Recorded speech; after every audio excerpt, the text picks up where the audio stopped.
Hi Kunal, congratulations. Thank you so much.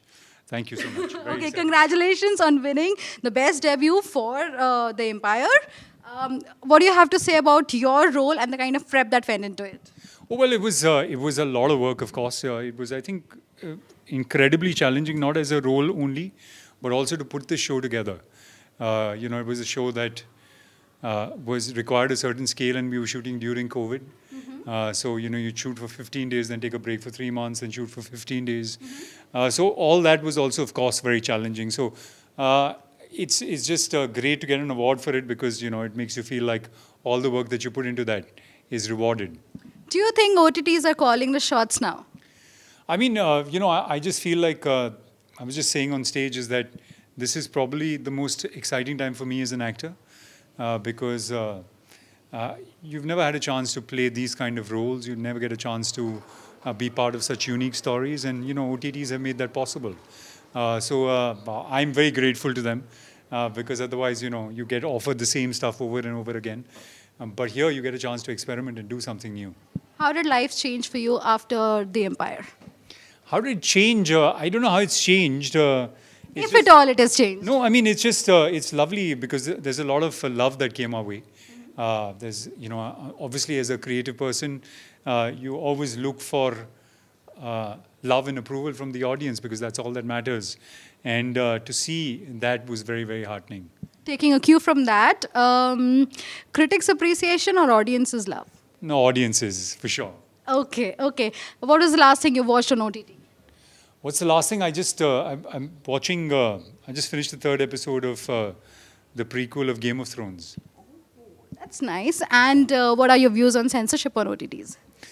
Well, I think it's what is really important also is obviously I think the censors have to take into account the fact that these are all, like Konkana was saying, we're adults and we should have the option to watch what we want to watch, right, and make what we want to make. But I think even as creative people, we have to be mindful of what the sensibilities of people are, and I think self-censorship is something that is very important to practice as well.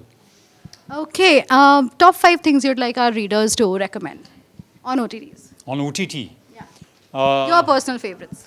Oh God, there's so many of them, right? So I mean, Any 5. My favorite, even though it's not specifically an OTT thing, is whenever I'm sort of bored or even if I'm not feeling very good, the thing that I turn to is Friends and The Office. Those are 2 shows that I always turn to sort of. Always, forever. Always, right? I'm watching a lot of manga and anime. I'm just watching. Have you watched Death Note? No, I'm watching Spy Family right now, which is fun. The Game of Thrones, of course, is something which is one of my favorite shows.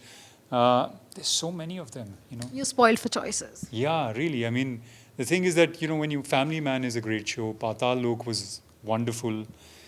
There's just so many shows that you can choose from and so much talent.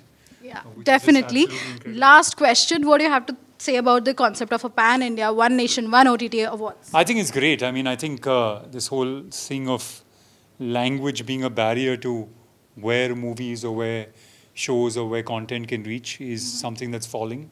We've seen that in the movies. Some of the most successful films now are from, the Telugu and Tamil film industry and the Kannada film industry, lots of Malayalam films. So, that whole barrier of language is breaking. And it's great to see you guys celebrating that. To see that it's not about this language or it's not about, this part of the country, but it's about talent. And that can be, from anywhere. And it's great to make that universal. Exactly. Thank you so much for your time and congratulations again. Thanks.